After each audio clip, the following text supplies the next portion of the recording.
Positivo, cero. Hola, hola, ¿qué tal? Buenas noches con todos, bienvenidos. Bienvenidos, vamos a dar inicio a la presentación de hoy. Para ello le damos la bienvenida al ingeniero Fernando González, que en el día de hoy nos va a brindar toda su experiencia acerca del tema.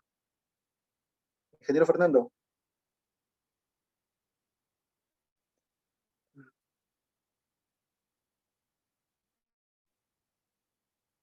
Sí, ahora sí se le escucho, creo. Ahora sí, ¿cómo están? ¿Qué tal? ¿Cómo están? Buenas. Mi nombre es Fernando González y la idea de este webinar es hablar un poco de las inversiones, sobre todo en un rubro que no es muy difundido, que es el tema del análisis de proyectos de hoteles. En la clase que comienza mañana y continúa el domingo, sábado y domingo que tenemos, vamos a ver hoteles, vamos a ver centros comerciales, vamos a ver oficinas, vamos a ver departamentos, vamos a ver consultorios médicos. O sea, ¿y qué va a pasar si juntamos todos, no? ¿Cómo se manejan los flujos si que tenemos todos estos tipos de negocios juntos en un solo edificio, ¿no? No nos olvidemos que en la actualidad hay mucha preferencia por la construcción de mixed centers, aquellas edificaciones que tienen pues más de uno, dos o tres usos, ¿no? Hasta 5 usos. Puede haber, hace poco estaba participando en un proyecto que tiene vivienda, tiene un centro médico, tiene para hacer temas educativos, tiene consultorios y tiene una placa comercial. Entonces, hacia eso apunta este seminario, solamente que en este caso vamos a analizar un caso específico del hotel. Pero para esto vamos a comenzar pues voy a comenzar a presentar un instante.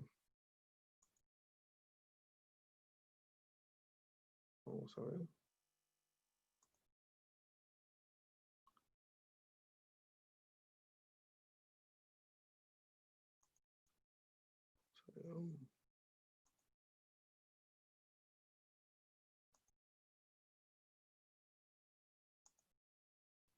Me avisa, José, ¿me avisa si ves la imagen?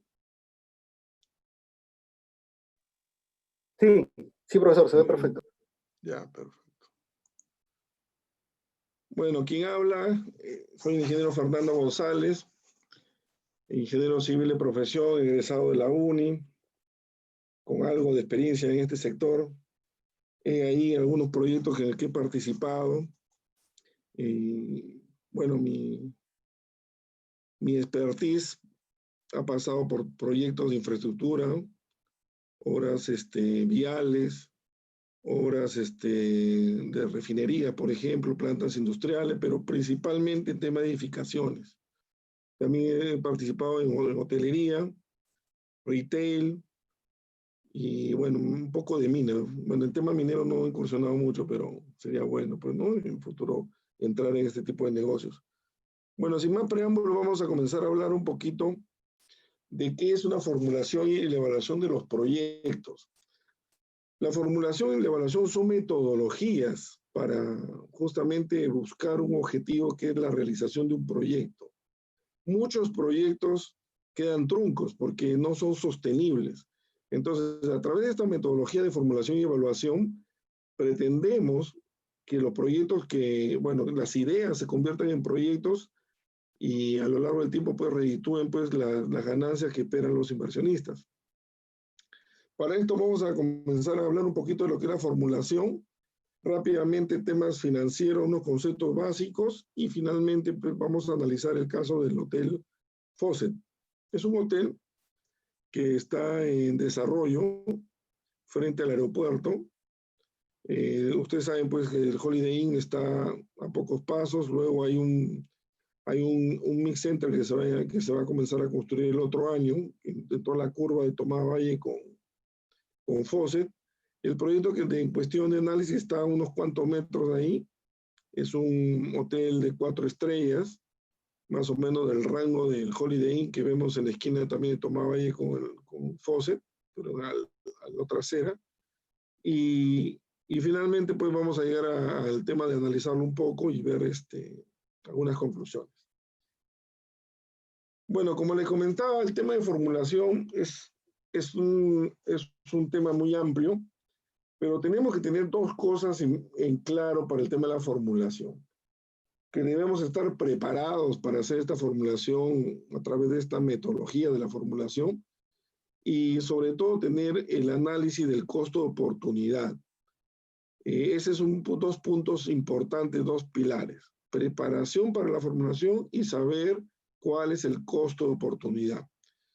Vamos a ver qué cosa es un costo de oportunidad también más adelante. A grandes rasgos, el tema de la formulación parte desde una necesidad o problema o oportunidad, llega a concretarse una idea y de ahí esta idea tiene que ser sometida a una prueba de fuego. Esta idea puede progresar, esta idea puede ser sostenible en el tiempo, entonces se tiene que transcurrir por estas etapas de todas maneras de la prefactibilidad o previabilidad y la viabilidad o factibilidad para llegar finalmente al proyecto definitivo o en la etapa de inversión.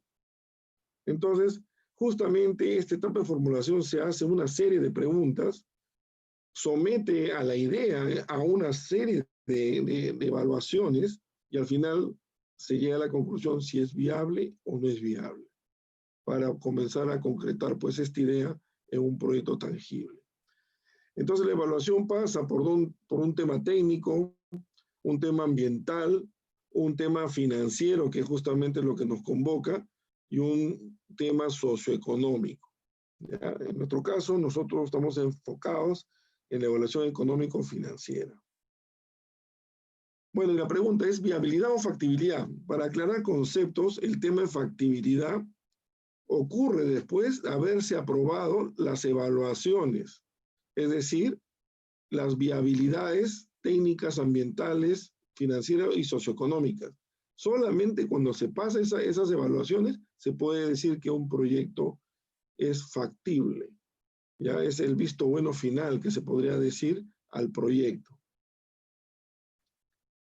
Bueno, partimos de una situación inicial, que es la situación que se denomina situación base, sin proyecto, y luego vamos a ver cuál es la situación con proyecto, esto es sin proyecto, o sea, si no hacemos el proyecto, cómo están las circunstancias, ¿no? Ver, tomar indicadores de cómo está la situación sin un proyecto. Cabe indicar que los proyectos surgen por diversos motivos. Surgen por temas legales, por temas de necesidad de mercado, por temas tecnológicos, por temas de decisiones de director de ampliación de planta, y por otros temas, inclusive por mandatos judiciales y diversas cosas, ¿no? Eso es más o menos el origen de los proyectos. Partimos de una situación sin proyecto a una situación con proyecto. Y para esto, cuando estás en este tránsito de las ideas hacia la factibilidad, la prefactibilidad y todo lo demás, la prefactibilidad, la factibilidad, tenemos que diseñar este proyecto, esta idea de proyecto. Es una actividad creativa, ¿no? Que supone que vamos a conseguir algo nuevo y que va a ser útil. Va a ser útil y se va a sentir el cambio de entre no hay proyecto con el proyecto. Y para esto se convocan pues una serie de conceptos de diseño, ¿no? En este caso criterios, objetivos, metas, alternativas estratégicas, ¿no?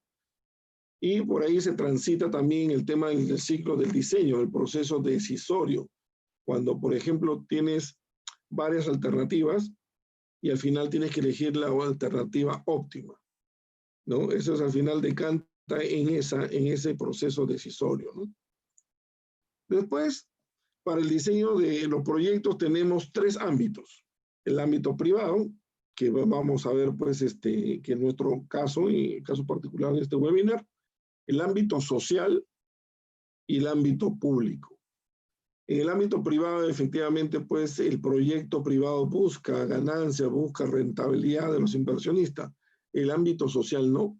El ámbito social no importa eso, sino importa el impacto, el bienestar en las personas que son favorecidas con este proyecto, ya sea en su comunidad o alrededores. En el ámbito público, ya entramos a los sistemas de inversión pública, ahora denominado InvierTP, que ese es otro proceso, ¿no? Hay obras de iniciativa, o sea, estatal, hay obras por impuestos y hay obras por iniciativa de asociaciones público-privadas, pero ese es otro ámbito. Nosotros estamos en el ámbito privado, en este caso. Después, cuando estamos ya analizando lo que son los conceptos de qué es evaluar, por ejemplo, se establece que es un proceso de investigación. Realmente es un proceso de investigación y análisis, ¿no?, destinado a asesorar la toma de decisiones, a fin de que se realice una elección racional.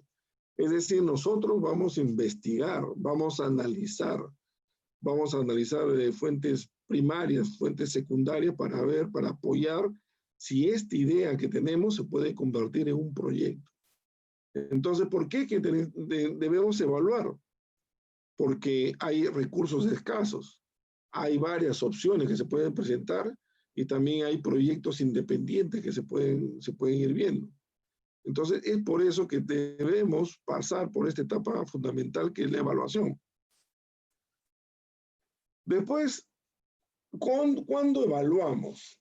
Es una pregunta muy interesante porque se puede evaluar en cualquier momento. Se puede evaluar antes, durante y después.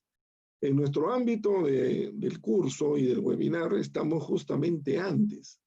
Estamos en las etapas iniciales, ¿no? Y esto a su vez vamos a hacer uso de una evaluación multicriterio, es decir, vamos a extraer, vamos a usar los temas financieros, los temas económicos, los temas sociales y ambientales para ver cómo acompañan los resultados que se tienen a través de esta evaluación multicriterio al proyecto y si lo apuntalan o si al final nos dicen no es viable, ¿no? Hay que entender que un proyecto del ámbito privado, si no es rentable, es muy difícil que pase los comités de decisión y se puedan llevar a efecto. De una cartera de inversiones es posible que lo comiencen a retirar, es más, ni siquiera llega a la cartera de inversiones.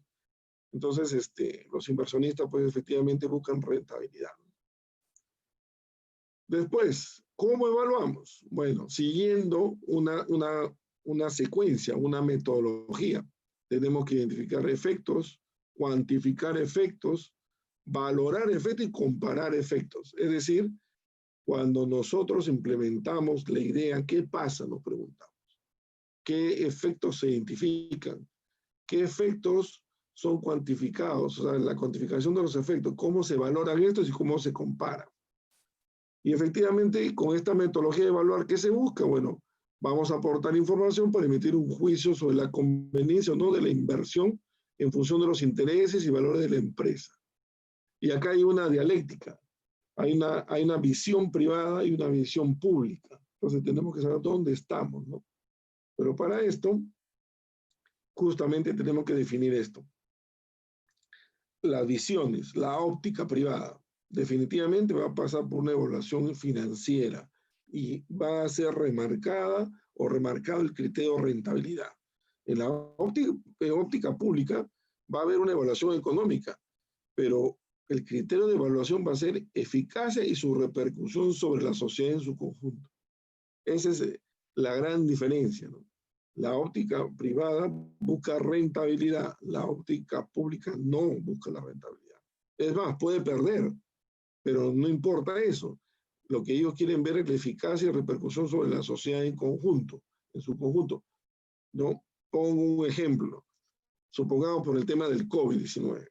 El gobierno decide hacer una farmacéutica de vacunas COVID. Ahorita no tenemos ni una vacuna, tenemos que importar. 22 millones de vacunas van a ser importadas de diversas fuentes. No hay nadie que tenga esa vacuna acá en Perú. La que han venido han aplicado por temas de ensayo, pero no tenemos. Esa sería, ¿ganará el Estado con eso? No, quizás no gana, puede perder, pero el fin supremo es la sociedad, por eso que lo hace. ¿Ya? En cambio, de la óptica privada, eso tendría que ser muy revisado, y si es rentable, invertirían, si no, lo descartarían. Por más que suene frío, pero así sería. Luego, ya cuando entramos en los ámbitos de todo lo que involucra la evaluación en su conjunto, efectivamente pues, pasamos por una metodología de evaluación social, la evaluación financiera, la evaluación económica y la evaluación ambiental, ¿no? Entonces, todos estos conceptos son los que van a regir la evaluación. No nada se queda al azar. Dicho esto, y para ir apuntalando nuestro webinar de hoy, vamos a ver un poquito de lo que es algunos conceptos generales de finanzas. El mundo de las finanzas es muy amplio. Hemos tratado de comprimirlo, inclusive pueden durar meses estudiando finanzas y faltaría tiempo. Y bueno, la idea es reforzar algunas cosas, algunos conceptos que nos van a servir para entender el análisis que vamos a hacer más adelante. Y como primer preámbulo, y siempre en mis clases en la universidad o en otros institutos, siempre comienzo con este cuadrante. ¿Dónde nos encontramos? ¿Somos empleados? ¿Somos dueños? ¿Somos autoempleados? ¿Somos inversionistas? Efectivamente, de nuestra óptica de análisis de este proyecto que vamos a ver, somos inversionistas, ¿no? Empleados, no estamos en ese personaje, sino estamos del punto de vista inversionista.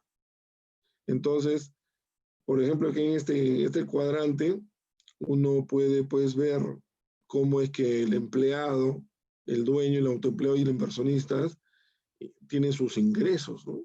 En el tema del empleado sabemos cómo es esto. Es un trueque, una transacción entre nosotros, los empleados, con una empresa que nos paga.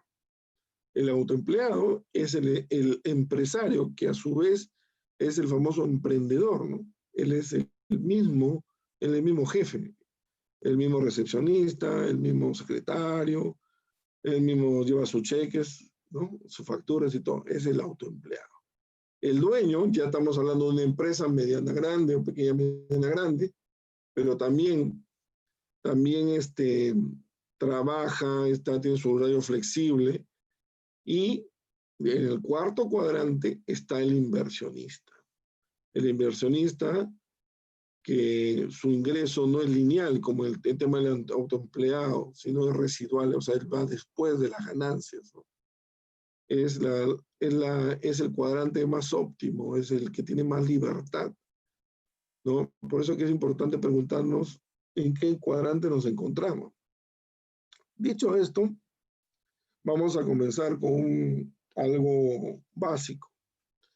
La pregunta es: ¿un sol de hoy vale más que uno del mañana? Y la respuesta es no. Un sol de hoy día 6 de noviembre con un sol del domingo 8 de noviembre no es el mismo. ¿Qué ha pasado? Es el mismo metal, dice uno, tiene cara y sello, todo, pero no vale lo mismo. Para que valgan ambos soles, ya si exageramos el sol del 6 de noviembre del 2020 con el sol del 6 de noviembre del 2021, algo tiene que igualarlos. Y los negocios se hacen en el tiempo, no olvidemos, los negocios no son instantáneos. Los negocios de esta inversión, de este hotel, es en el tiempo. Entonces, si hacemos esta exageración del sol de hoy día con el sol de aquí a un año, ¿qué es lo que equilibra esto? ¿No? Eso es lo que vamos a responder más adelante. Pero para esto, ¿para qué las empresas hacen proyectos? Las empresas hacen proyectos para sobrevivir, para ganar. Y en el interín de todo este fragor de rentabilidad, sobrevivir y todo lo demás, subyace lo que se denomina la generación de valor.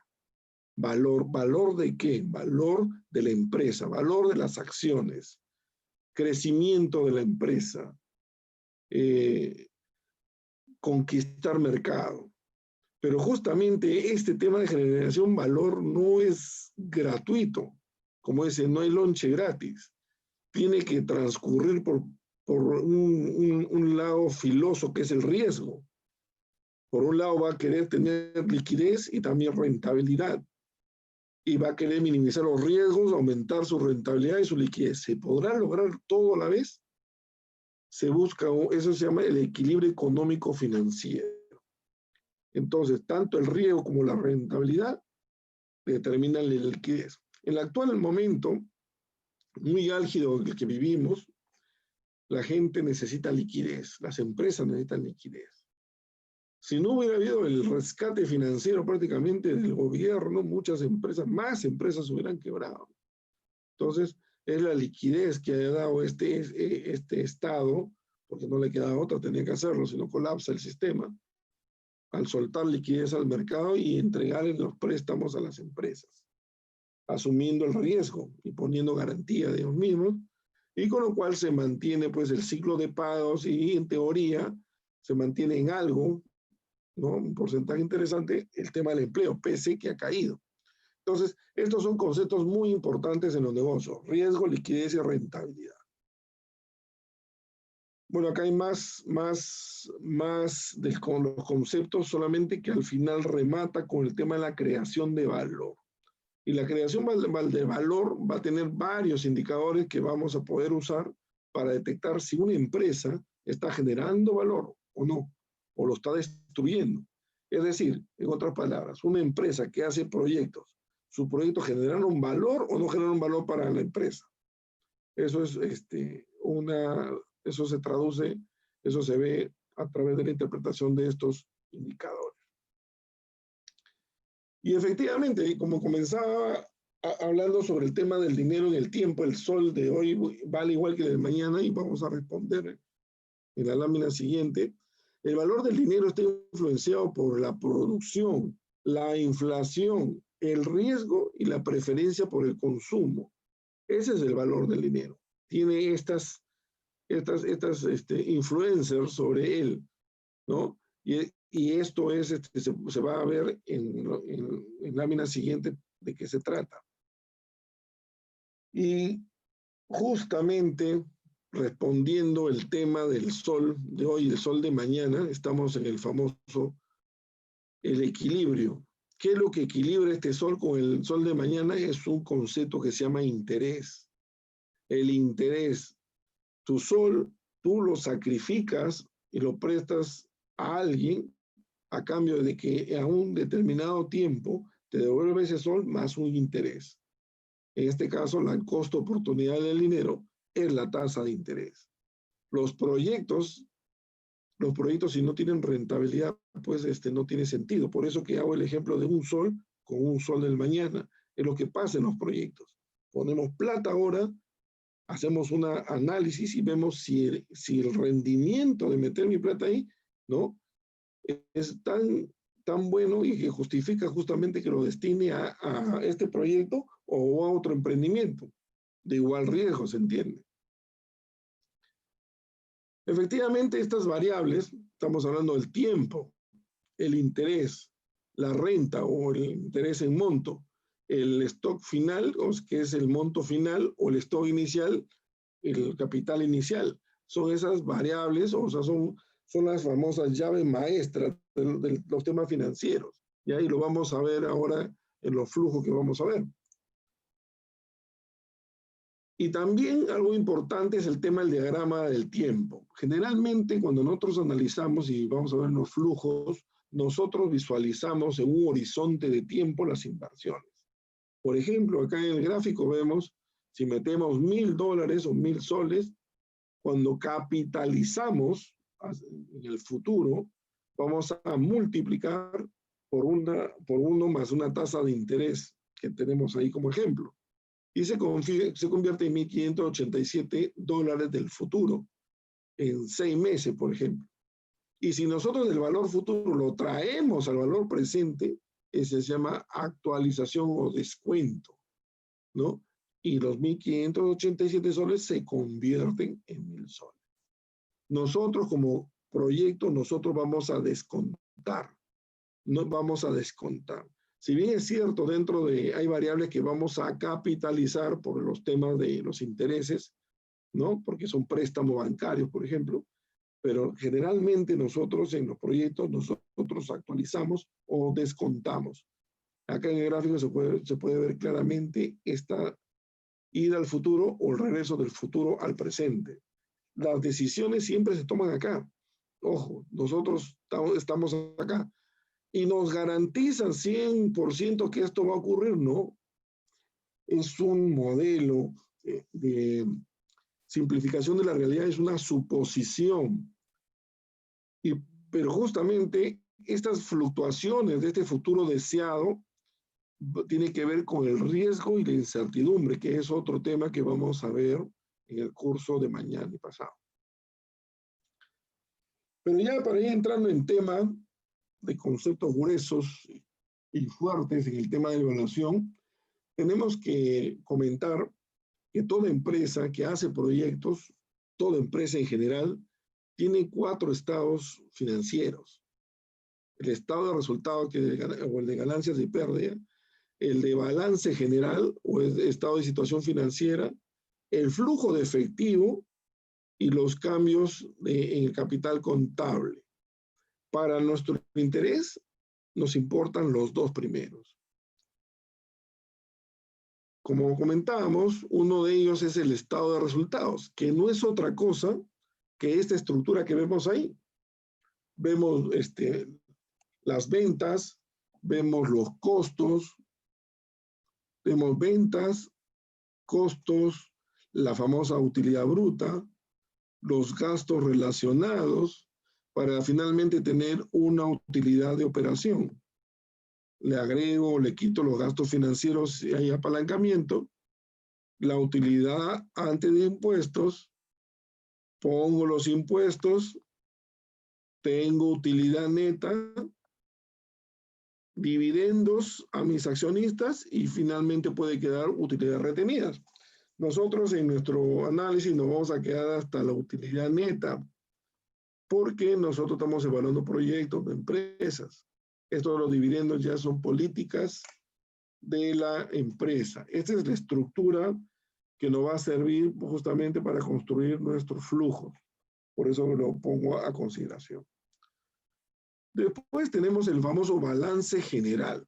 El balance general es importante porque de aquí va a salir las fuentes de financiamiento. El proyecto, entre comillas, no se endeuda. Quien se endeuda es la empresa para justamente ejecutar ese proyecto. Puede ser a través de préstamos. De préstamos, ¿no? Que podríamos hablar, que lo podríamos catalogar o estar metiéndolo acá en las deudas a largo plazo. ¿Para qué? Para contribuir con activos que me permitan desarrollar el proyecto. Pero a su vez, también puede estar financiado por el capital de los accionistas. Generalmente el pasivo corriente no se considera, no entra en el juego porque esto es algo corriente, es continuo. Acá es donde se concentra el tema de los préstamos que puedan salir para financiar los activos corrientes y no corrientes. Y también la participación de temas patrimoniales. Efectivamente, cuando interactuamos y agarramos generalmente estos 2 estados financieros y los otros también, aparecen unos conceptos que se llaman los ratios financieros. Y estos ratios financieros son de varias clases.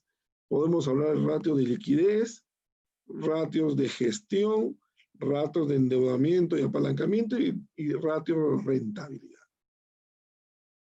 Si retrocedo un poquito, acá tenemos nuestro proyecto, va a tener una rentabilidad que puede ser, por ejemplo, si analizamos la TIR, la tasa interna de retorno.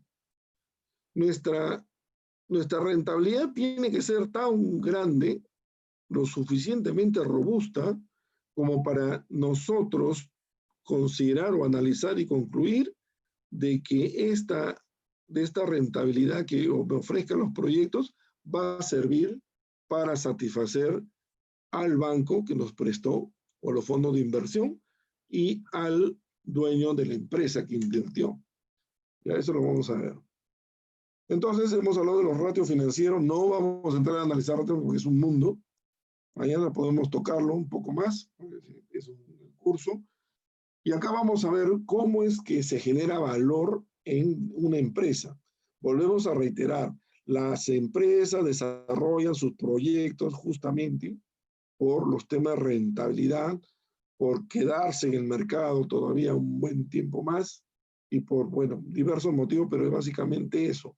Hacen proyectos para sobrevivir, hacen proyectos para obtener rentabilidad. Entonces, cuando ahora más tarde vamos a ver un ratito más qué es el CAPM.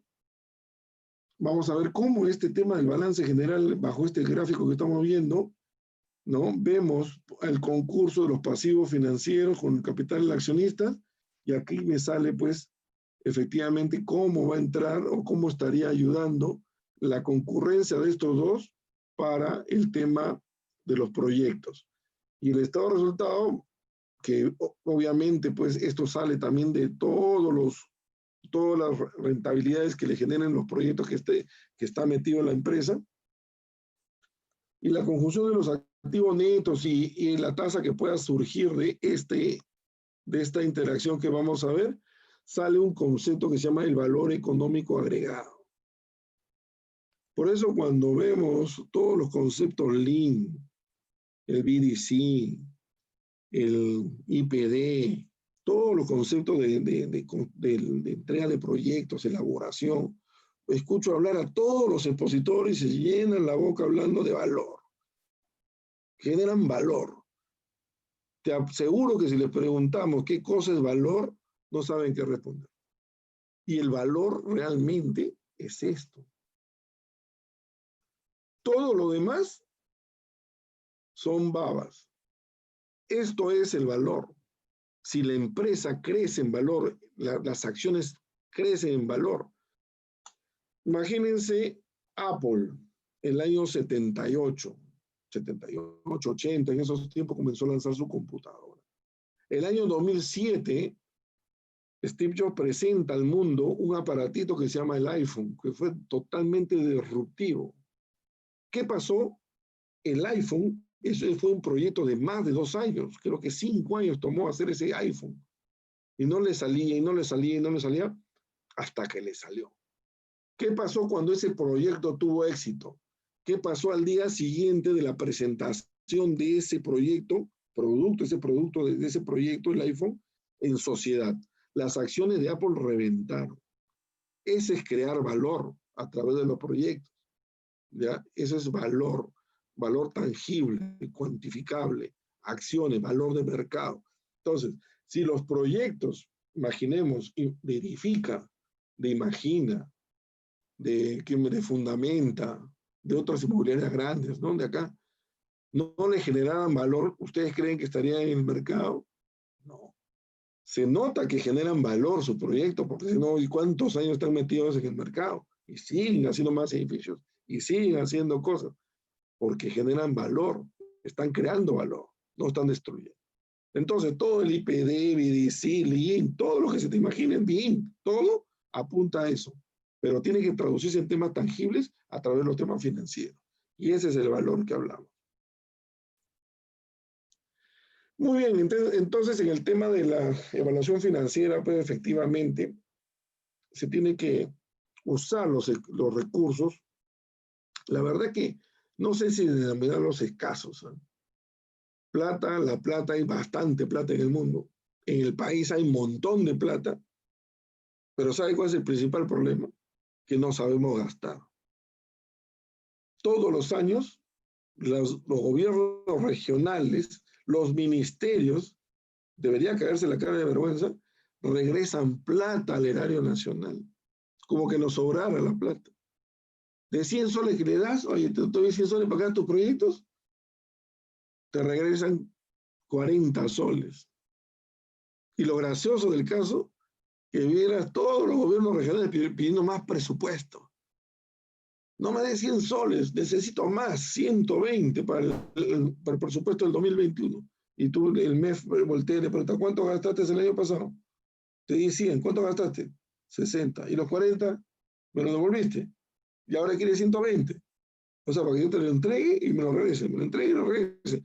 Y no hay eficiencia en el gasto, no hay capacidad de gasto. Lamentablemente, nuestras regiones están anémicas de profesionales que se dediquen justamente a lo que estamos viendo, evaluación y formulación de proyectos. Esa es una. Y otra, nuestro sistema de inversión es tan fregado, por no decir otra cosa, que la verdad que yo estaba metido en APPs y Oxys, y la verdad que da ganas de abandonar los proyectos, porque es tan calamitoso, te piden tantas cosas que no sé, la verdad que creo que es más difícil, más fácil entrar a la NASA que presentar un proyecto de estas cosas. Pero aún así salen victoriosos, ¿eh? Y se hacen los proyectos.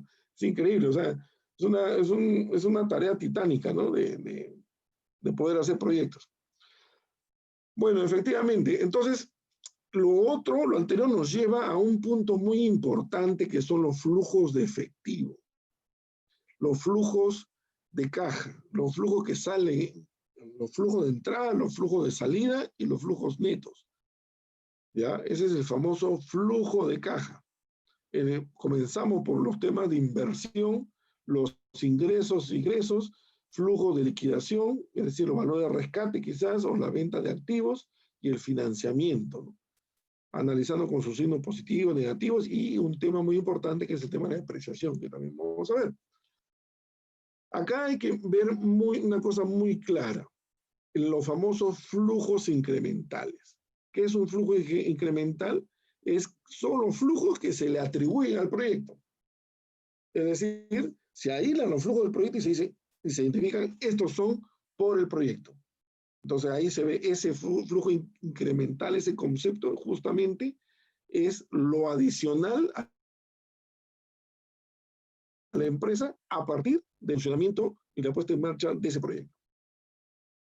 Y acá, viendo un paneo rápido de lo que es el flujo de caja, tenemos un flujo de inversión inicial, el flujo operativo que genera ya la operación del negocio o la ejecución, un flujo de liquidación generalmente al final con liquidas activos, y aparece el concepto de flujo caja libre, que es la convergencia de estos tres, y al final tenemos un flujo de financiamiento neto, que combinados me da el flujo de financiero o patrimonial.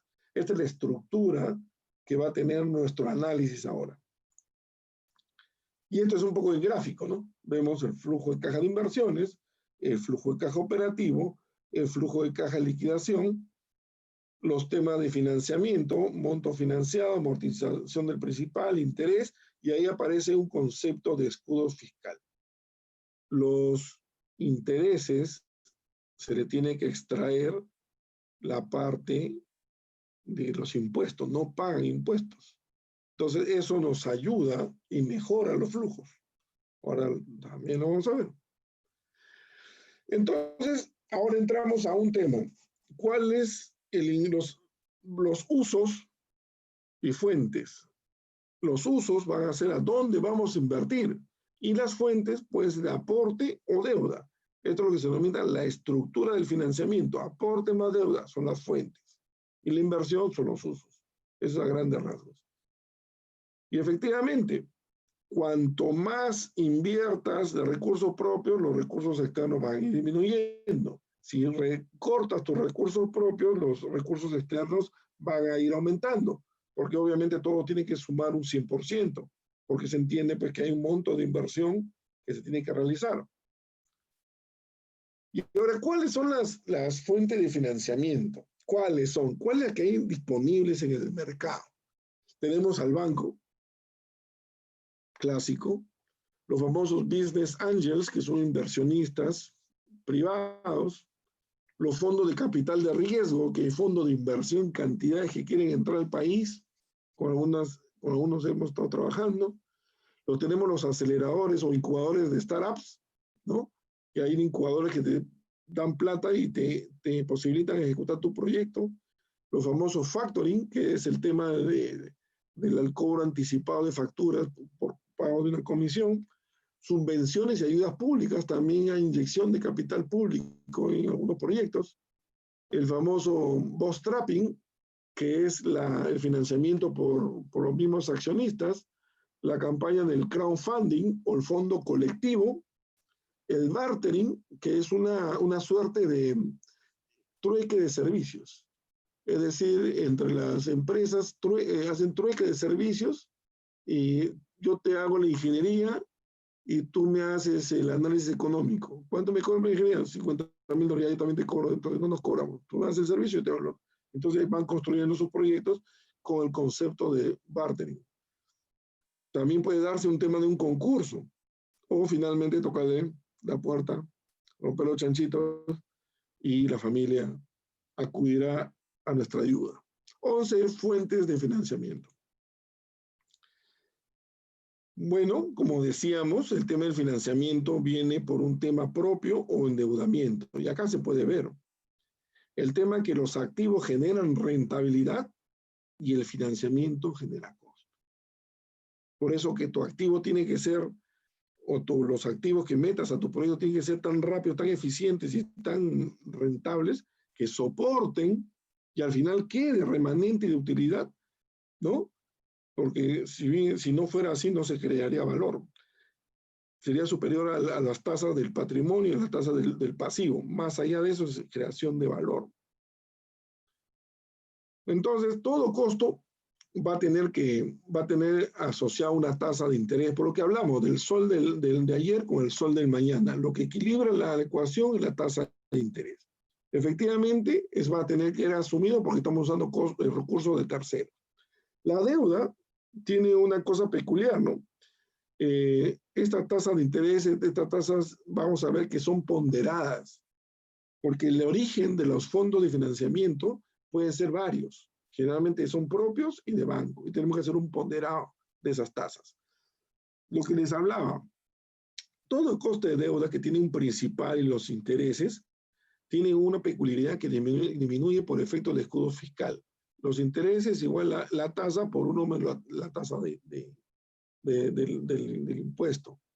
Esa es una cosa interesante que se da en el tema financiero y que ayuda en los proyectos.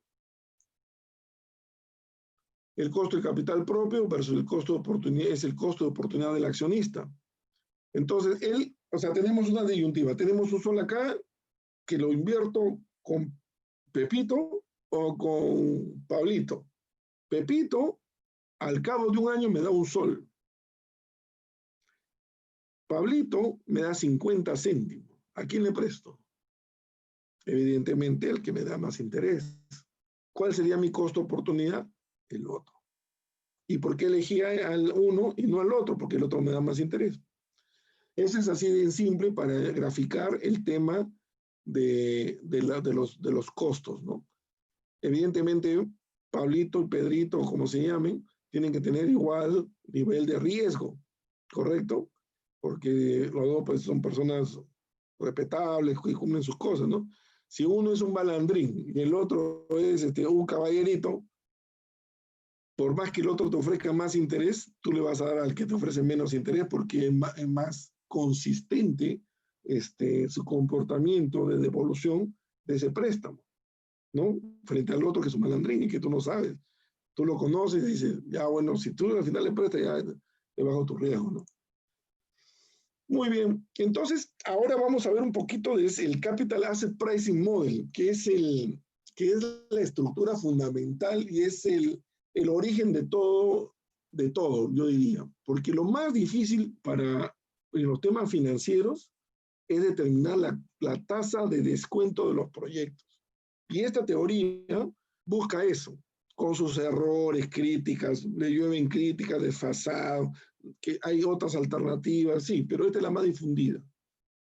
Entonces, este modelo tiene en cuenta varias cosas. Una cosa es la aversión al riesgo. ¿Qué es aversión al riesgo? Es la preocupación de un inversionista de cómo le va a ir. Si es alta, no va a invertir. Si es baja y arriesgado, se va a lanzar. Entonces, esa es la aversión al riesgo.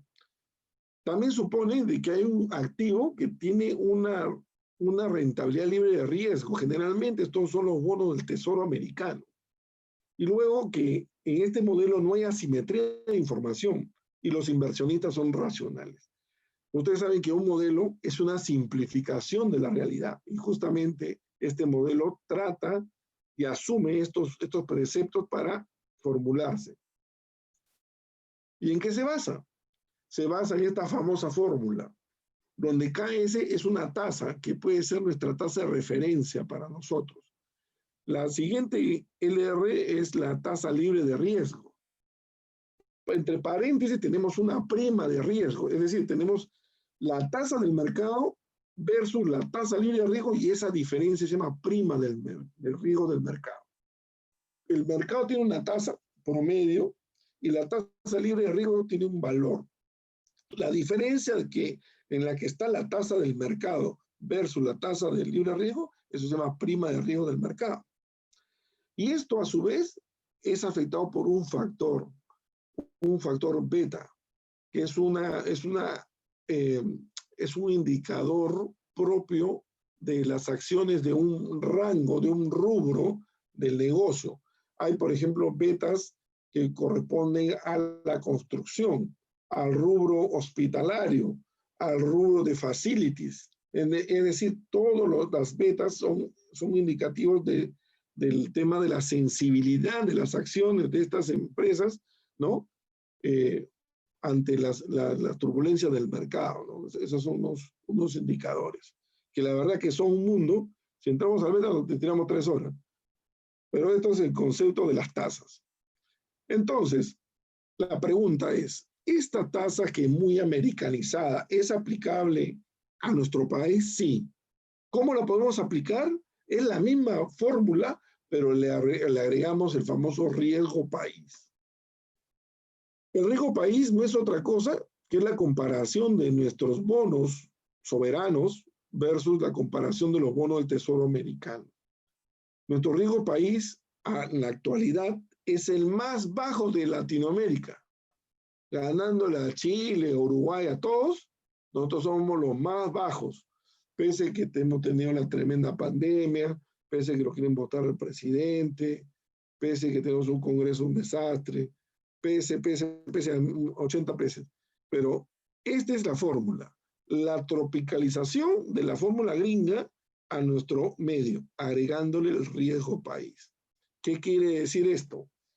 Un inversionista que viene de Estados Unidos a Latinoamérica y quiere invertir, tiene 100 millones de dólares y me consulta, Fernando, ¿a dónde invierto? Yo le voy a decir en Perú, obviamente, pero me dice, entre Perú o Argentina. Ya. Yo le digo, si tú inviertes en Perú, aparte de lo que se obtenga en esta fórmula, le vas a tener que agregar mi riesgo país. ¿Cuánto está el riesgo país? Creo menos de 1%. ¿Ya? ¿Cuánto es el riesgo de Argentina? Creo que, no sé, 25%. Entonces, ese es que la plata del gringo que quiere invertir acá tiene que ser redituado 25 veces más que en porcentaje de comparación de tasas que en nuestro país. Argentina es hiper riesgoso frente a Perú. Ahí Perú con todas sus cosas y todo, pero es más creíble nuestro país frente a Argentina. Por eso que las empresas se están saliendo de Argentina y se están yendo a otros lados. Así de simple. Muy bien. Entonces, como seguíamos hablando de que la fuente de interés vienen de varias fuentes, tenemos que calcular una estructura promedio, que es el costo promedio ponderado de capital, o el famoso WACC, que no es otra cosa que el ponderado de la tasa de una deuda que he levantado en el banco con mi tasa propia de mi patrimonio, del accionista. Y si ustedes se fijan, acá en la fórmula estamos viendo que es un porcentaje de cómo ver la estructura deuda capital. Por ejemplo, en mi estructura de mi balance general, tengo deuda, tengo capital y tengo un ratio ahí. Entonces, esos son los porcentajes que pongo acá. La afecto por 1 menos la tasa del impuesto a la renta y al final me sale este promedio. Esta tasa también es importante cuando yo hago descuento de mis proyectos. Por eso que lo ponemos ahí. Bueno, y para evaluar proyectos tenemos estos indicadores. El BAN, el beneficio costo, el TIR, el payback descontado, y últimamente se está usando mucho el cap rate. Y vamos ahí ya para acelerar los temas, porque ya se va la hora, vamos a entrar a ver rápidamente la evaluación del Hotel Fosse. Como les comentaba, este hotel está ubicado frente al aeropuerto. No es grande, pero es un hotel que está en un terreno que justamente me dieron para evaluar, y estos son los resultados, ¿no? Hicimos la cabida, hicimos el 3D, porque justamente yo me dedico a hacer esto, y conceptuamos estos diseños, ¿no? Este diseño de 200 habitaciones, ejecutivo 100%, está frente al outlet del aeropuerto, en una zona que ya se va a consolidar, porque en esta zona de acá se va a hacer un tremendo desarrollo, se llama, creo que el aeropuerto para Plaza, algo así se llama. Enorme el proyecto. Y esto, pues, toda esa zona seguramente se irá al aeropuerto, justamente con el advenimiento de la segunda pista del aeropuerto. Tremenda inversión, que ya, bueno, será materia de otro análisis. ¿Ya? Este es el proyecto. Diversas vistas, más vistas. Un poco el tema, como se nota, es un tema ejecutivo. Los ejecutivos vienen a Lima, están un rato, se duchan, se van, hacen su negocio, regresan, ya, y se van. Así es la dinámica de un ejecutivo. Y hay que entender que las medidas de una habitación de un ejecutivo es máximo 20, 24 metros cuadrados, hasta menos. Tiene cama, su pantalla acá, su ducha, y nada más, y luego todo el día para afuera. Y ese es el ejecutivo. ¿Por qué los hoteles van a proliferar alrededor del aeropuerto? ¿Por qué? Porque los inversionistas se han dado cuenta que el Wyndham que está dentro, creo que tiene el grado de ocupabilidad más alto del Perú. El grado de ocupación, es decir, por habitación, tiene 2 a 3 veces usos en el día. Una habitación, porque los ejecutivos entran y salen, dejan su maleta, están en un transbordo, se quedan ahí, salen. De ahí al rato viene otro, también hace un rollo, sale, y entra y sale. Es un golazo ese hotel. El hotel, el Wyndham, Costa del Sol, dentro del aeropuerto, es algo espectacular. Muy rentable. Más o menos un esquema de una habitación ejecutiva. Y ahora vamos a ver, voy a terminar la presentación un ratito y vamos a ver ahorita el Excel. Un instante.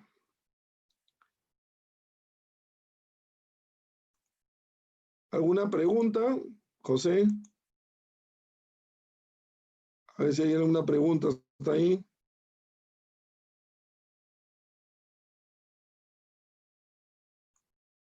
A ver, José, si puedes habilitarle a alguien que quiera hacer una pregunta. Bueno, ojalá que esté por ahí nuestro amigo José. Bueno, vamos a ver el tema entonces. Muy bien, a ver dónde está. Ya.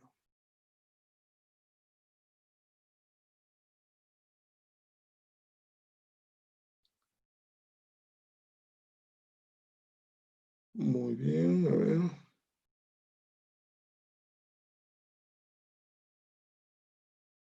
¿Se ve el Excel? Sí, ¿no?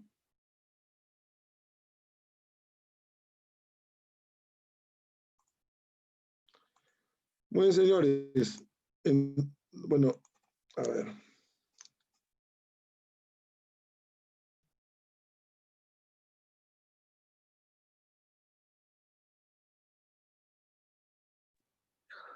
Bien, sí, profesor José, Fernando. Sí, quería ver si había alguna pregunta antes de entrar al análisis. Alguien que quiera hacer Claro, una pregunta, le interesa algo, que sepa algo, antes de entrar al Excel.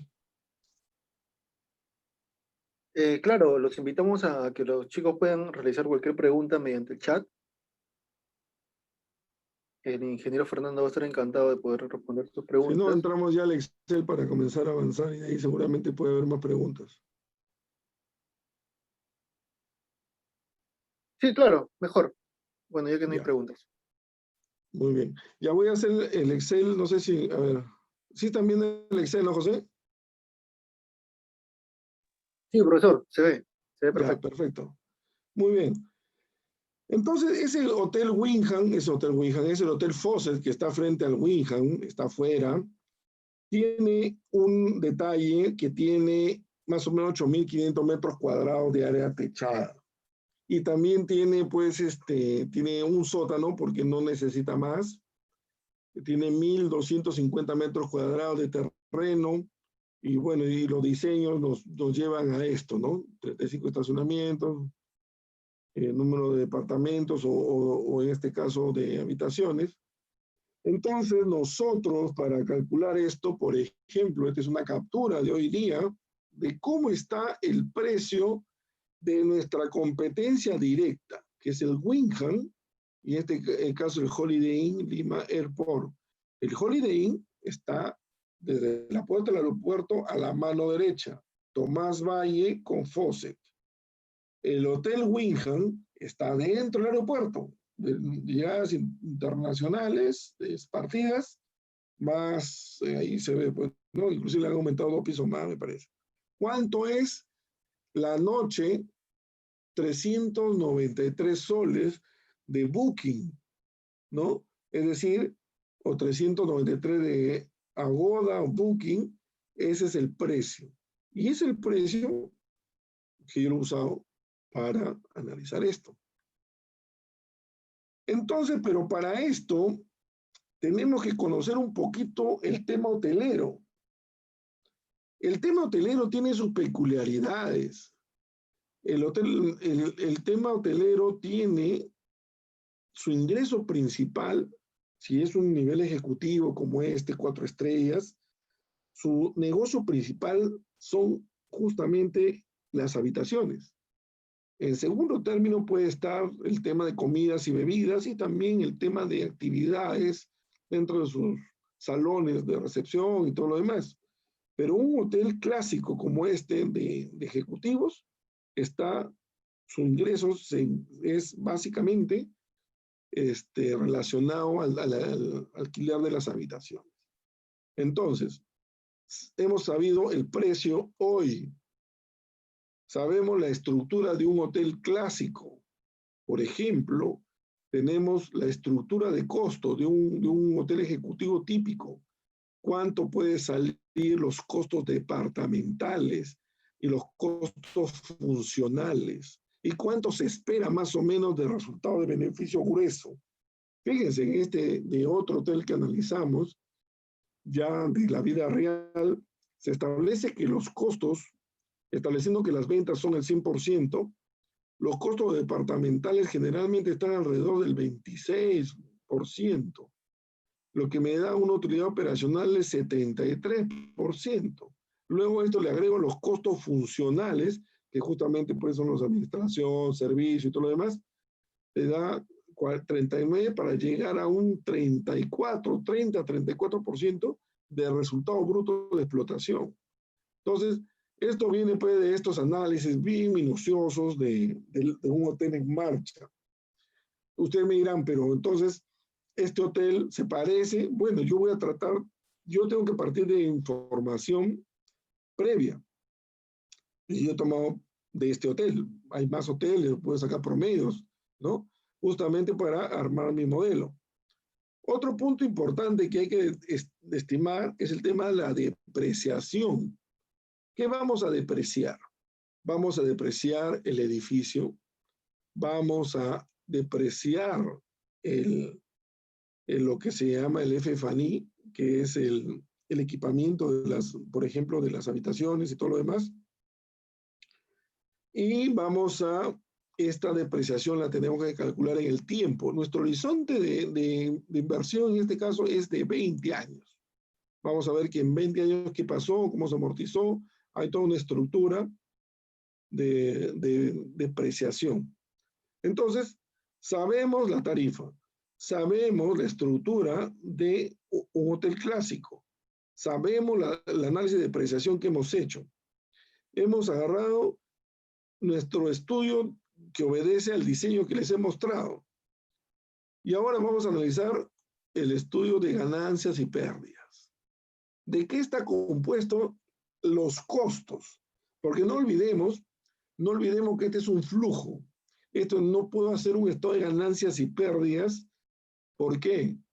Porque tendría que concentrar todos los flujos futuros y compararlo contra los costos actuales y sacar un neto y una utilidad y todo eso. Pero no es así. Esto no es una venta como en el caso de departamentos. En el caso de departamentos que vamos a ver en los Mix Center en las clases de mañana y pasado, vamos a ver hoteles, vamos a ver departamentos, consultorios, retail, oficinas, y todo junto. Entonces eso nos va a graficar pues diversos negocios, diversos grados de recuperaciones, de inversiones, inclusive el nivel de riesgos distintos, cómo hacemos para juntarlos y sacar un resultado global. Entonces se pone interesante porque ya no habla de solamente un activo, sino de varios activos con diversas dinámicas. ¿Correcto? Entonces, en nuestra estructura de costos, ya para saber cuánto mi inversión, por ejemplo, yo paso por el terreno. El terreno, el metro cuadrado está en $2.500 la última vez que conversé con la propietaria. Ella primero no lo quiere vender, pero si lo vendiese, lo va a vender a este precio. Es más, me dijo que haga un análisis con $3.000 metro cuadrado. Ya se pone complicado para el inversionista, pero de todas maneras, bueno, es un tema de seguir analizando.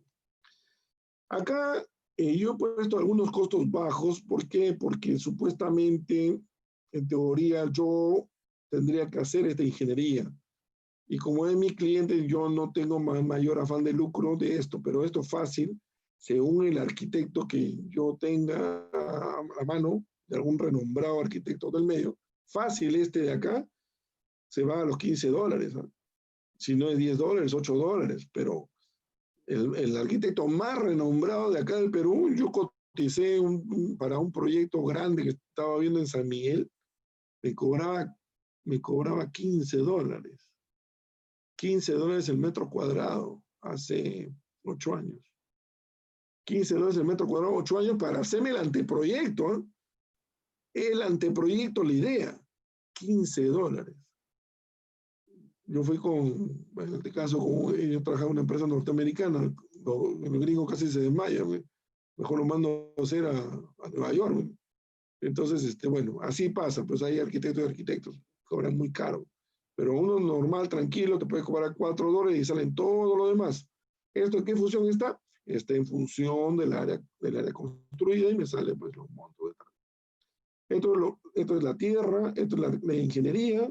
Y ahora vemos el tema de las facilidades de agua, electricidad y todo lo demás. Estos son datos estimados que no pueden costar. Eso todavía tiene que ajustarse.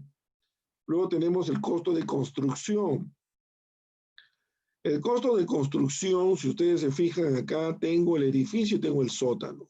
El sótano por lo general cuesta menos, está alrededor de un 70%. Y el FF&E y OS&E es el mobiliario y el equipamiento de la habitación. En este caso son 200 habitaciones a $20.000 cada una, te sale esta cantidad.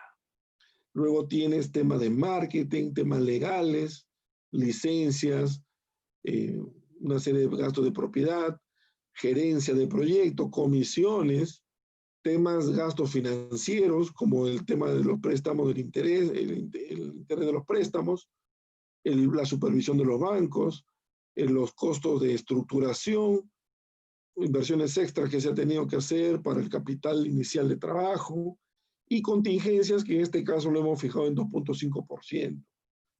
Total me da 18 millones, casi 19 millones de dólares. Si hacemos la estructura al detalle, me sale esta estructura de cómo se va viendo. Un punto importante que hay que tener es la incidencia de los costos del terreno. Pese que ahora pues se han desinflado los precios, hubo un momento hace un año, en los años anteriores, que inclusive este porcentaje de incidencia podía llegar a pasar los 20, 25, 30%, 38%, cosa que el riesgo es altísimo porque si fracasa y no logra desarrollar este asunto, te quedas con el terreno. Pagaste un dineral por el terreno y no salió tu proyecto. Entonces, esta variable tiene que ser controlada. 16% está dentro del rango límite aceptable.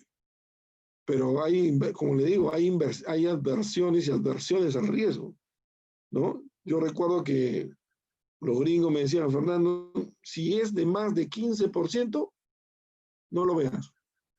Pero estoy 15.1, no quiero. Llegas a 15 nada más y yo no me interesa ese terreno.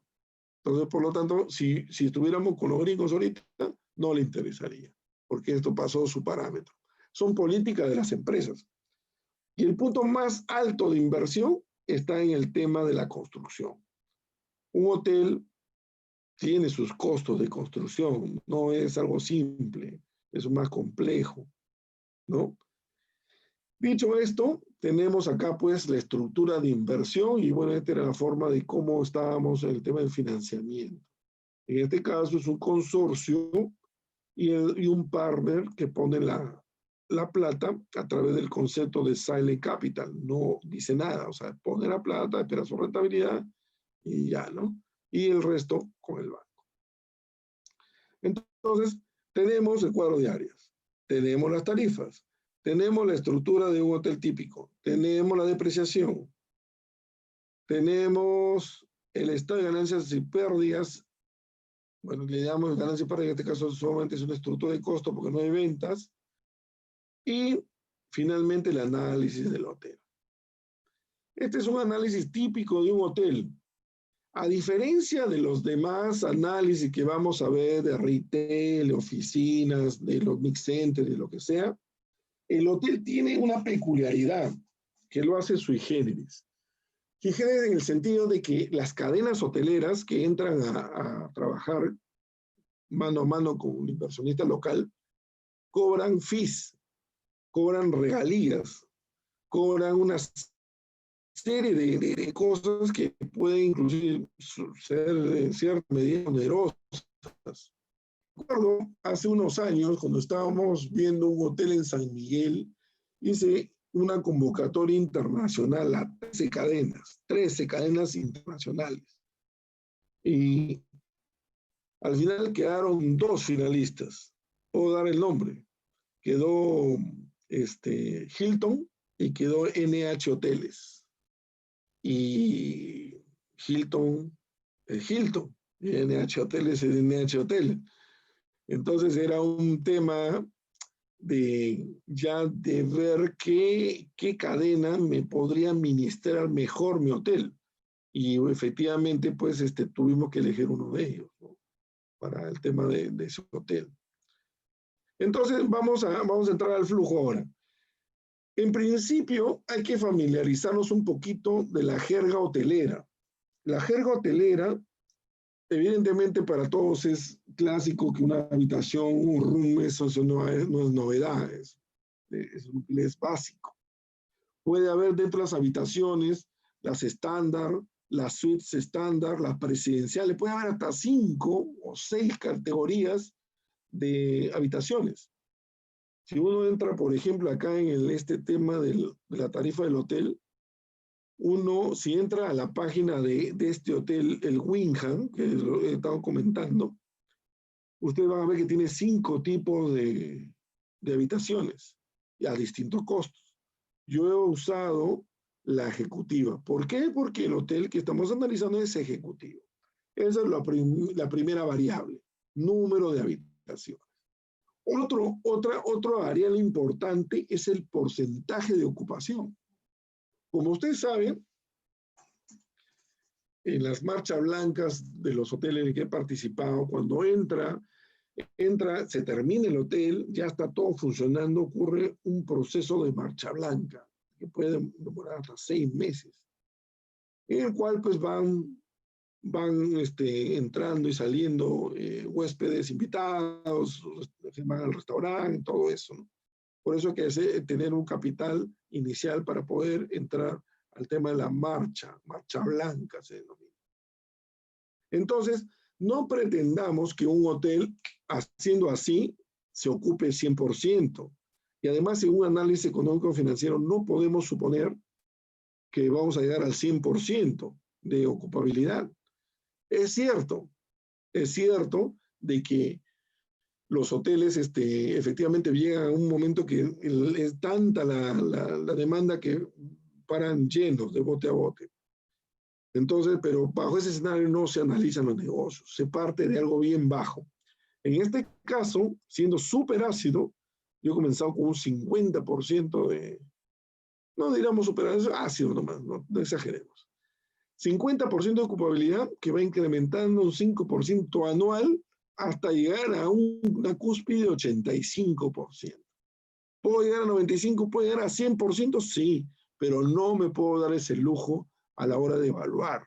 Tengo que evaluar de un terreno conservador, ¿correcto? Después, otra jerga que hay que analizar. Los ADR, ¿qué es un ADR? Que es un repar, un repar. El ADR realmente es la tarifa media diaria. Y en este caso coincide con los 3.93 soles que saqué del dato del Winhan, entre 3.60 como punto de partida, y hay una suerte de incremento, ¿no? En este rango de los precios en el futuro, que es bien bajo, ¿no? Que es el promedio más o menos, o menos un poquito más del promedio de la inflación meta que tenemos. Y luego tenemos otro concepto que se llama el repar, que es el ingreso por habitación disponible. Estos ratios saldrían distintos si yo tuviera Standard Suite, tendría Presidential Suite, tendrían varias cosas y un promedio de todas las tarifas versus el grado de ocupación sería distinto. Por eso, pero en este caso me sale esto con esto. Y si analizamos qué viene a ser un reparo en este caso, es multiplicar el grado de ocupación por la tarifa. Y eso me da el reparo. En inglés, ¿cómo se llama? Revenue per available room, el repar. Y el de acá es el ADR, ¿ya? Entonces, dicho esto, y para el caso nuestro, ya inclusive yo lo tuve que afinar un poco porque me salí del costo de hotel típico y yo le di más preponderancia a esto, ¿no? Lo ajusté. Entonces, el ingreso de las ventas del hotel va a venir por el alquiler de las habitaciones, los eventos, lo que es comidas y bebidas y otros ingresos. Alrededor de esto en el primer año a un 55%.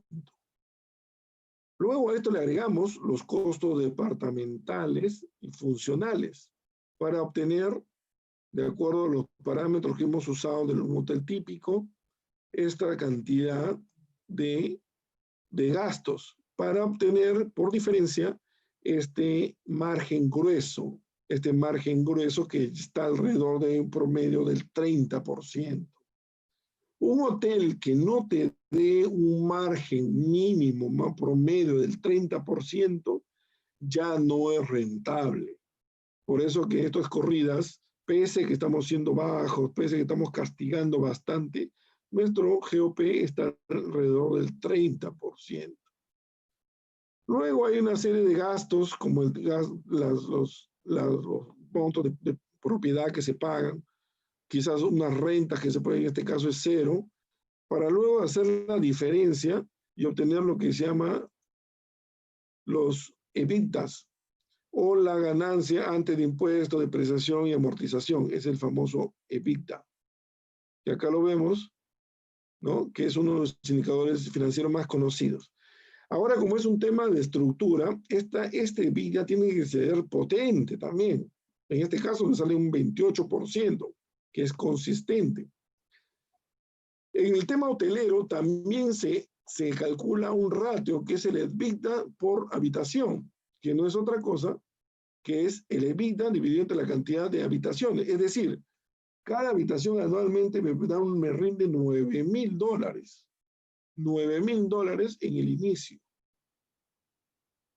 Y ahora viene lo que cobran las franquicias o las empresas hoteleras. Hay más, ¿eh? Sobre que en este caso considero dos. Ellos te cobran hasta 5, 6, hasta he visto cadenas que te cobran 10 fees.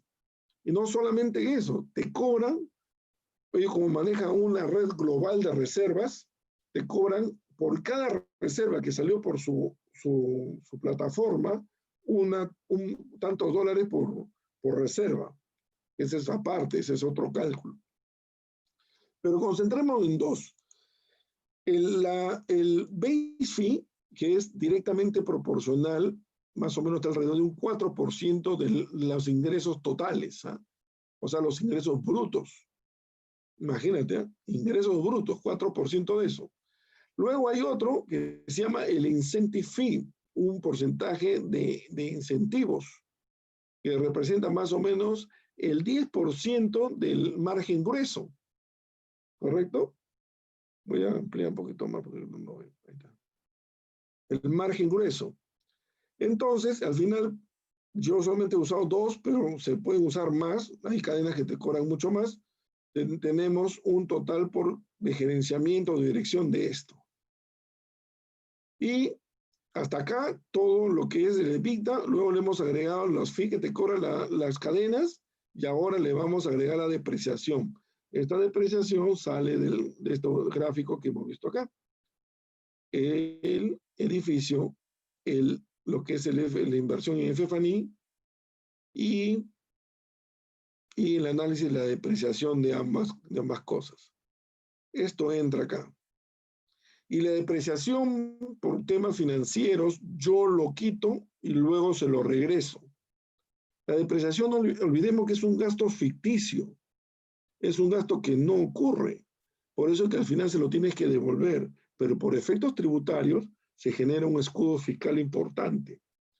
Entonces, aplicas y calculas el tema de la ganancia antes de impuestos, los impuestos, y tienes el ingreso neto.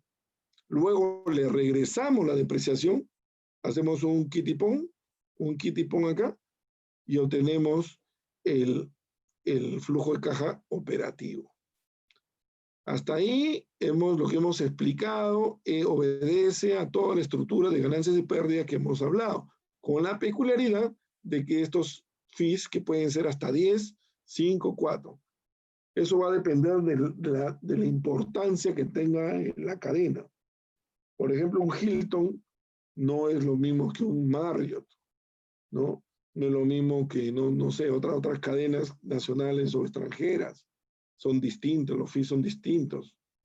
Cuanto más grande y poderoso sea el grupo de los hoteles, más te va a cobrar. ¿Por qué? Porque dice es marca. Los altos directivos de un hotel de una cadena hotelera que estuvo participando en este concurso que hicimos, me dijo Fernando, el que tú elijas es un Toyota Corolla. ¿Es bueno? Sí, es bueno. Es una buena máquina el Toyota Corolla. Pero nosotros somos Mercedes-Benz. Hacemos lo mismo. Te llevamos de un sitio a otro, tiene 4 ruedas, tiene todo, igualito. Pero nosotros somos, recuerdan, nosotros somos Mercedes-Benz y ellos son Toyota. Bueno, son anécdotas.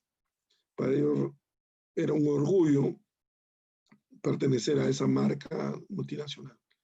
Bueno, entonces, llegado a este nivel económico, ahora le vamos a agregar el flujo de inversiones.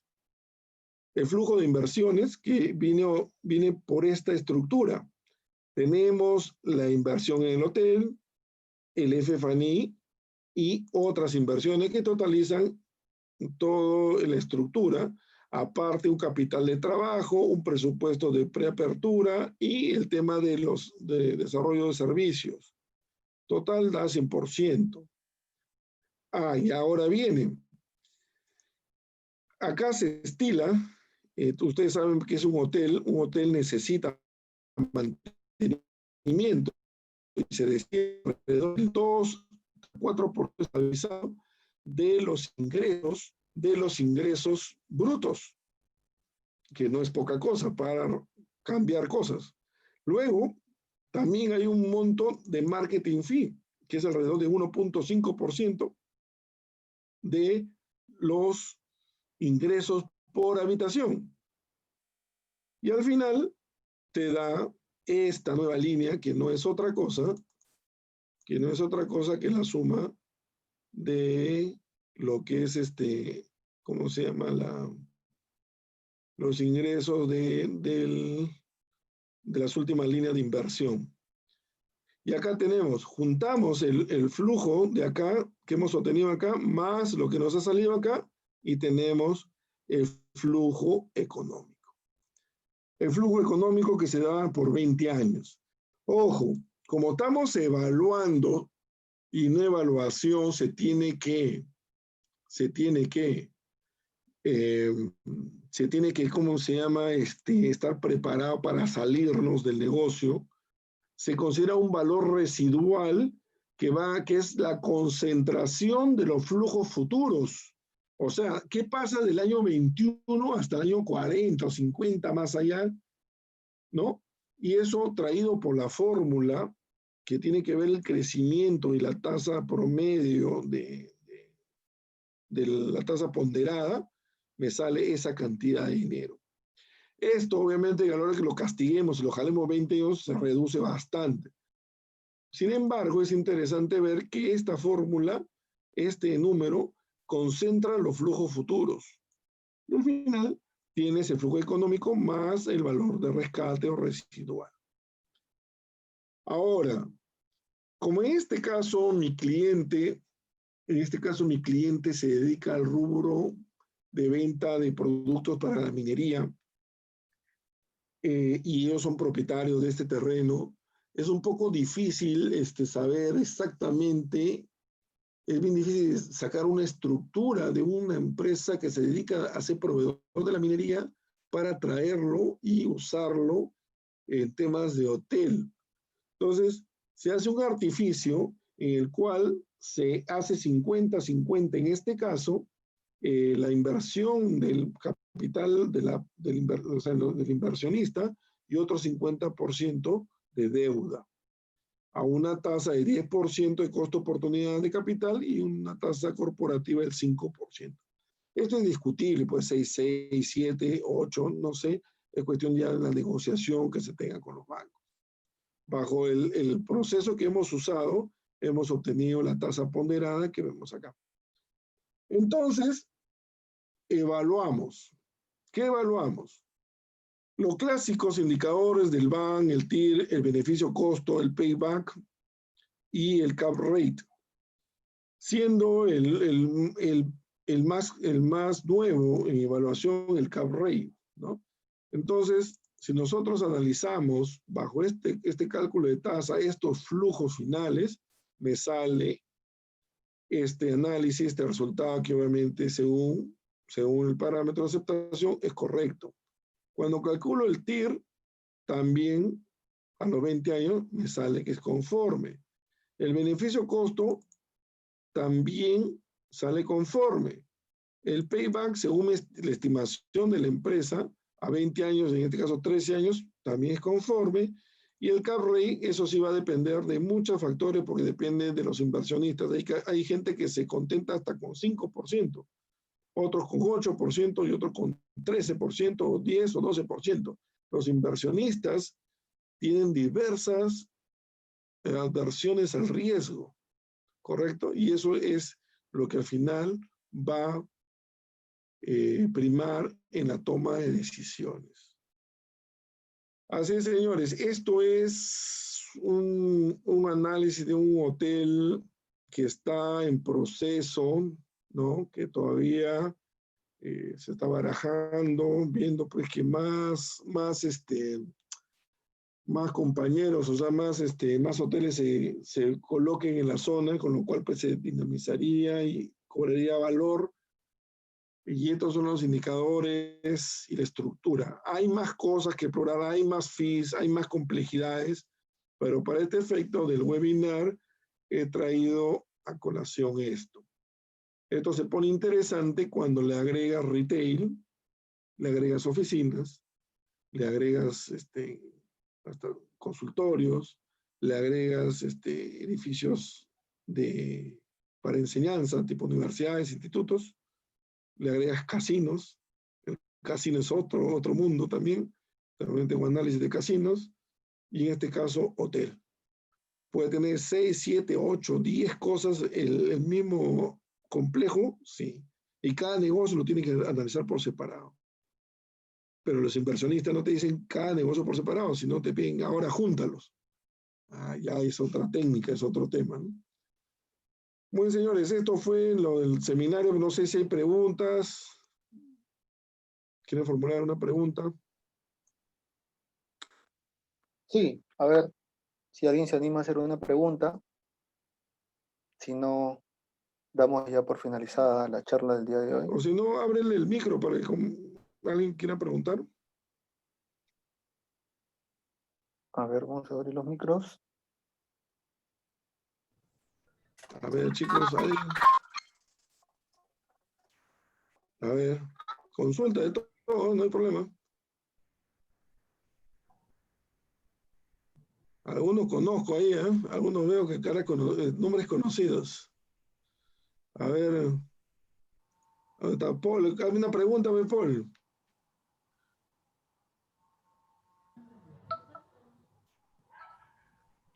¿Dónde está Paul? A ver, ¿dónde está? Hay una pregunta ahí de Lucio. Ajá, me están haciendo varias preguntas. A ver, vamos a ver. Pregunta 1, a ver. Ajá, ¿cómo se gestiona el tema de los impuestos? Muy bien. Dice, mi pregunta es cómo se gestiona el tema de los impuestos. ¿Cómo puede generar valor? Mira, en el tema de los impuestos, es un tema muy interesante y tendríamos que analizar también desde el punto de vista cuando uno hace una inversión de más de 5 millones de dólares. Hay dispositivos gubernamentales que inclusive te pueden apoyar en el tema de la devolución anticipada del IGB de la construcción. Y en el tema de mantenimiento, quizás, bueno, en el mercado hay bastantes alternativas, ¿no? Tú sabes que los hoteles son un tema muy delicado, ¿no? Y hay que ver la forma la cosa es costos acá. Cuanto menos costos lo puedas gerenciar, vas a tener mayor rentabilidad. Luego Lucio me pregunta, la variación del tipo de cambio, ¿cómo lo considera en el tiempo? Buena pregunta. En este caso, como tú puedes ver, está todo dolarizado. Y generalmente es así. Y el dólar, inclusive ahorita se había ido al 3.62 y ahora va a bajar por el tema coyuntural de Estados Unidos, pero es la moneda más fuerte. Siempre va a tener que ser refugio para hacerlo en dólares. Yo creo que la estructura debe ser en dólares, pero los costos son en soles. Yo diría que, bueno, tiene que ser gerenciado y tiene que ser analizado el tipo de cambio. Si bien es cierto, pues efectivamente siempre va a ser dólar. Lo pasan a soles en el tipo de cambio, pero siempre la base es el dólar. Dice, ¿nos puede brindar un correo, consultas, algún número de móvil? Sí, ahí les escribo. Sigan haciendo, les dejo mi correo y mi número. Como le digo, mañana comienzan nuestras clases y lo Sí, interesante el de día de esto, mañana justamente arrancamos las clases. Disculpa que le interrumpa, profesor. sí, Aprovechando que estaba comentando acerca del curso, para complementar un poco lo que nos ha venido comentando el día de hoy, les voy a brindar a todos los chicos información. Ahí les estoy pasando el brochure para que lo puedan descargar y el enlace también de inscripción, para que puedan participar del curso del día de mañana, mañana sábado y domingo. Arrancamos con el curso, un curso de 10 horas, en el cual vamos a profundizar todos estos temas y bueno, aprender un poco más de lo que el profesor Fernando nos ha venido a compartir el día de hoy. Sí. Haga su pregunta tranquilamente, no hay problema. Cualquier pregunta que le pueda, a ver qué dice. Dice, ingeniero, ¿cuánto es el periodo de retorno en años recomendable para las inversiones en el caso hotelero? Fíjate, eso ha ido transformándose en el tiempo. Antes se hablaba de menos de 10 años.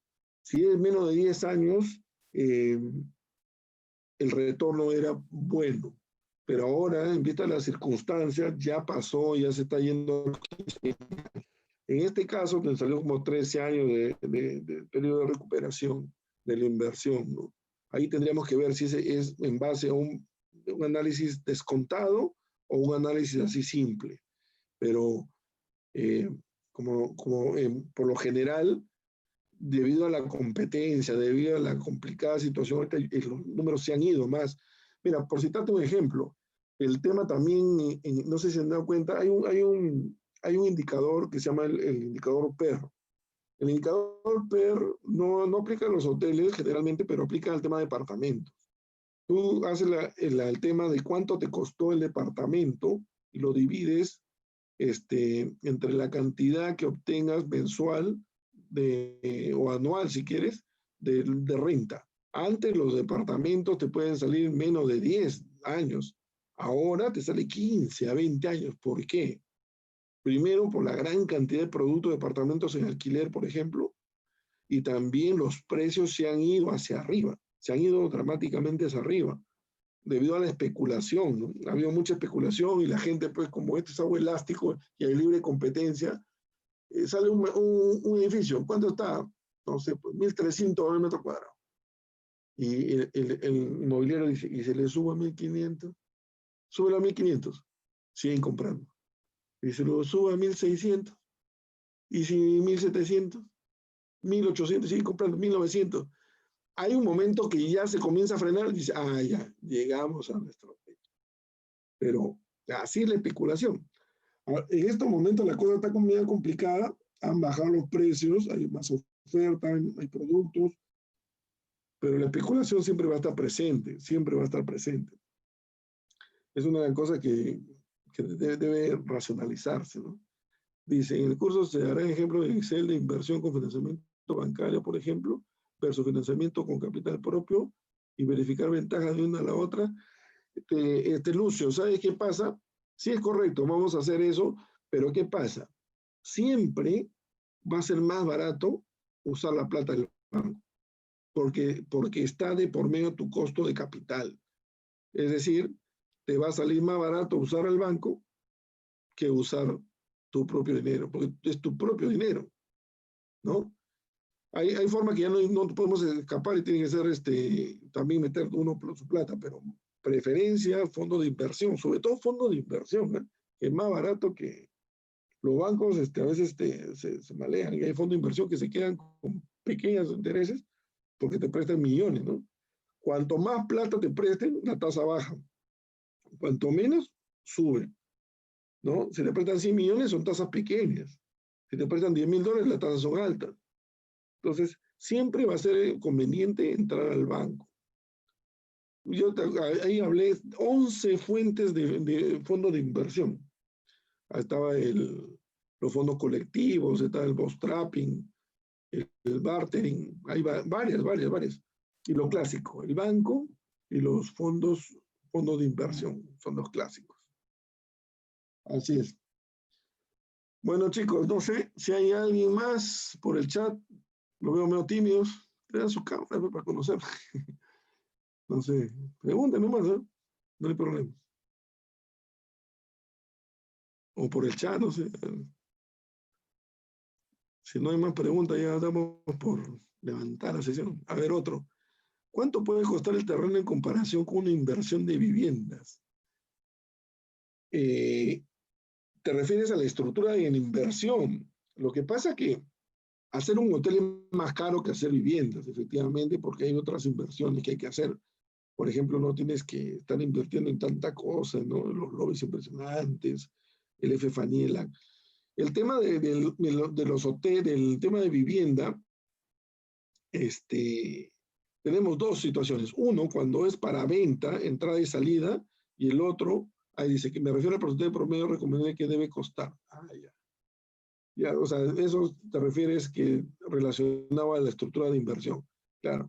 Entonces, como yo te decía, en el tema de la estructura de inversión, hasta va a depender, mira, como te digo, yo he trabajado unos años en una empresa norteamericana que acá vino, hizo 3 proyectos y se fue, porque al final Estados Unidos mejoró su economía y se regresó a su nicho, que es Florida. Y últimamente hablé con el dueño y me dijo, no, no tiene, el gringo no va a volver porque a ella le está yendo muy bien. Él se vino acá a Perú por tema coyuntural del 2007, 2008, porque estaba duro en Estados Unidos, la recesión, ¿se acuerdan? Del año 2009 que se fue al diablo todo. Bueno, ellos se vinieron acá a Perú hicieron 2 proyectos exitosos, el otro no se concretó y se fueron. Bueno, pero dando tu respuesta y justamente relacionado a esto, ellos me decían, Fernando, evaluemos, con ellos me han evaluado como 100 proyectos. 100 proyectos y solamente uno les pareció adecuado. Imagínate, de 101, ya estaba aburrido. De 101, creo que fueron más. Algunos que fueron analizados muy rápido, que efectivamente 40 fueron echados por la borda porque al ojo que no convenía, no valía la pena. Otros le metimos 100, analizamos todo. Y el tema, y al final los finalistas quedaron 10 y uno quedó y ese fue.